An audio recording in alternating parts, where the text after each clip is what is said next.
Mandisa keep going, so I think we should let her keep going. Okay, wow, I didn't realize I was going over. Yeah, and churches also provided food, clothing, and other assistance in economically disadvantaged neighborhoods. There's no disputing that for the longest time. Now we get into how religion has crippled the black community.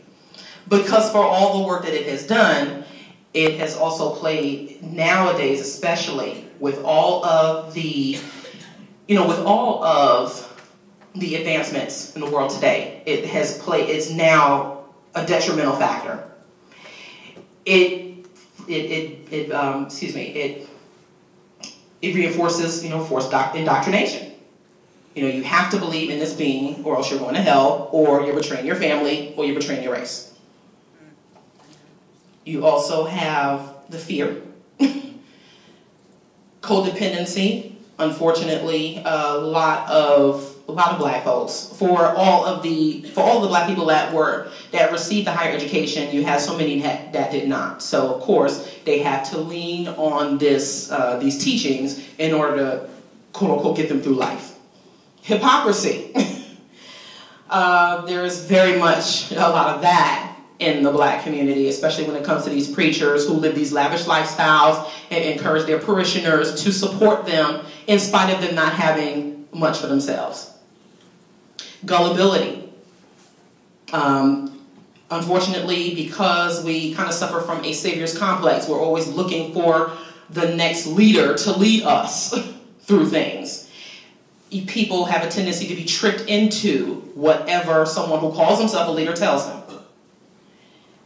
And cognitive dissonance, which is a conflicting feeling of knowing that you hold conflicting ideals. For example, for those of us who didn't have good relationships with our parents, we knew that some of us were abused by them, some of us were mistreated by them, but yet we're told to love them.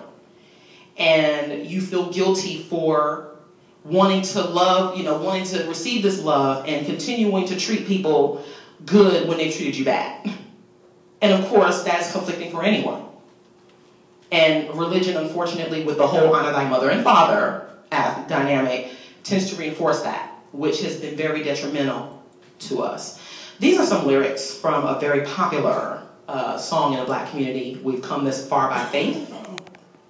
In my opinion, it is a slap in the face to all of the people that I mentioned that helped fight for our rights, because they were not anomalies, they weren't invisible. These were actual people who helped work with others in order to gain the advancements that we now enjoy today. So to just attribute that to some God and to faith, which is of course the evidence or the belief in things hoped for and things unseen, is very much insulting. And this is a very popular saying. African Americans are, with all the faith that we are among the largest number of consumers in non-equitable items in the United States. 913 million estimated in 2010.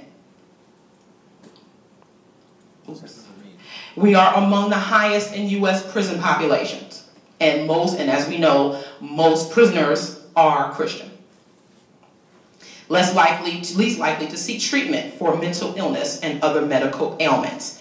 Now, part of this is due to the Tuskegee syphilis experiment, which is a misconception of people. It's conspiracy theory gold, unfortunately, because there's a misconception that while the experiment was very irresponsible, admittedly, it was very irresponsible, especially because it did target poor blacks in the South, in Alabama. But it was not something that was intentional. No one was injecting the disease into anyone. They were monitoring people who already had the disease, but they still continued to do it after medical advancements came about, which was very irresponsible. African Americans represented 13% of the U.S. population in 2007. 51% of all HIV and AIDS cases were African Americans or blacks. Number 70% reported cases of gonorrhea, 28% of the total number of tuberculosis. And this is according to the Centers for Disease Control and Prevention. Now what this says is that, and it goes back to not wanting to seek treatment for a doctor. They would rather trust their pastor, rather trust this belief in a higher being than actually doing something about and doing what needed to be done. I had one of our members who said that his mom died of cancer. She prayed about it, prayed and prayed and prayed, and it didn't go away, which is very tragic. Martin Luther King said faith is taking the first step even when you don't see the whole staircase. In a lot of our communities in the collective, this is what this looks like. And this is one of my Facebook friends who drew this for me, this original drawing. This to me can depict fire. It can depict something very sharp. The person's eyes are blindfolded. And they're just going to go down those stairs into impending doom. And that has been the case for a lot of people.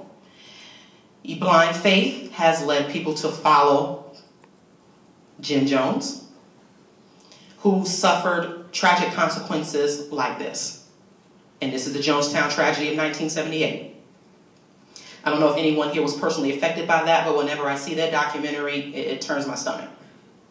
How so many people could be easily misled by someone who is charming, and appears to be charming, and yet is mentally ill and very dangerous. Blind faith has led people to follow Eddie Long, as Brother Richard mentioned, who has been caught up in scandals, including sexual misconduct, investment fraud, and foreclosure assistance ripoffs. If you're in the Atlanta area, he's all over the news. He had to step down due to these allegations, which is about time. Where do we go from here?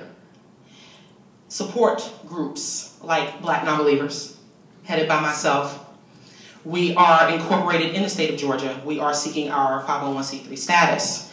We are a support-based group for other Blacks and their allies, helping to not only just overcome religion, but also helping to support other non-believers in coming out, especially in the Black community. We know they're here.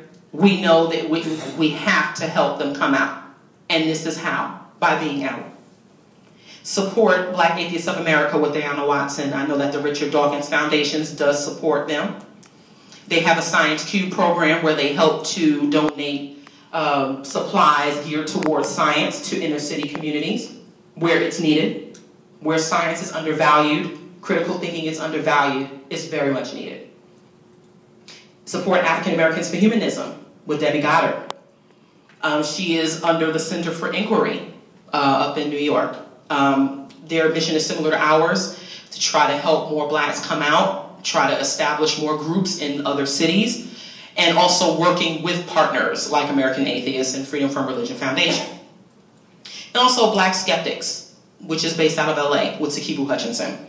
Now her group isn't national, but Sakibu Hutchinson is the author of Moral Combat, and she also